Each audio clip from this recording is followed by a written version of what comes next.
Welcome to a new video where we delve into critical issues affecting humanity worldwide using data analysis and propose policy solutions with the goal of improving lives. In this episode, we explore global food insecurity between 2015 and 2021. We will also analyze the divergence between Producer Price Indices and Consumer Price Indices from 2000 to 2023. The World Bank provided the food insecurity dataset, while the PPI and the CPI data was sourced from the Food and Agriculture Organization Statistics Division. The merged data encompasses 125 countries. The World Bank data offers additional breakdowns by region and income group. The included list of countries can be sorted by either the prevalence of moderate or severe food insecurity in 2021 or the CPI-PPI gap in 2023. The share of the global population facing moderate or severe food insecurity rose from 21.8% to 26.6% between 2015 and 2019. The prevalence of severe food insecurity also increased from 8.2% to 10.5%. Only high-income countries exhibited improvement when examining the issue by income group. Sub-Saharan Africa, South Africa, and Latin America and the Caribbean witnessed a worsening situation, while North Africa, Europe, Central Asia, and the Middle East showed signs of improvement in food security. Concerning individual countries, Sierra Leone, Congo, and Malawi face the most severe food insecurity, with over 80% of their populations grappling with moderate or severe food insecurity. Over half of their population experience severe food insecurity.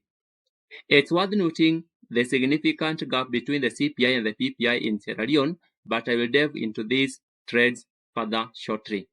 Luxembourg, Kazakhstan, and Switzerland have the lowest food insecurity rates. Now, let's highlight a few countries experiencing rising food insecurity, followed by those with declining rates. Afghanistan, Benin,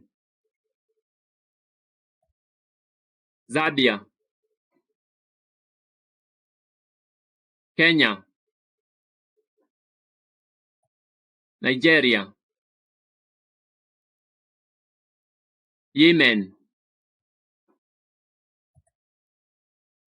Burkina Faso, Pakistan, Ecuador, Lebanon, Mauritius, and Paraguay. The countries successfully addressing food insecurity include Switzerland, Luxembourg, Russia, Greece, Slovenia, Armenia,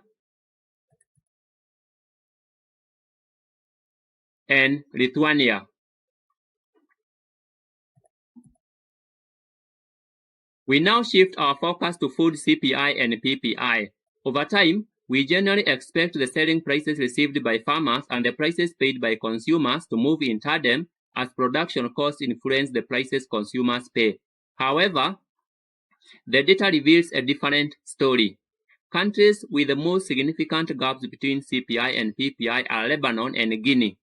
It's important to note that these countries also have high proportion of their populations facing food insecurity, with the situation worsening in Lebanon between 2018 and 2021.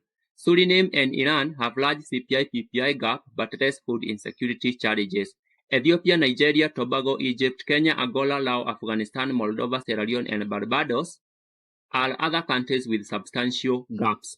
This widening gap can be attributed to factors like supply chain disruptions, high taxation, large processing and distribution costs, including transportation, storage, and retailing, and significant exploitation by middlemen, that is, processors, distributors, and retailers. At this point, Let's pose a critical discussion. Agriculture forms the backbone of many economies, particularly in Africa. People require food for survival. With such a significant divergence, farmers are unable to control the prices they receive for their products. This situation is likely to keep them worse off. The only way for them to potentially increase their productivity, profitability, or earnings and reduce production cost is to resort to using more chemicals like fertilizer, pesticides, and herbicides to boost output. Similarly, with high food demand and lower availability, processors are incentivized to produce cheap, less perishable fast foods that are not conducive for good health in the long run.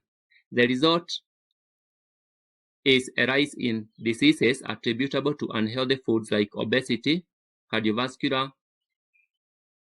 and cancers.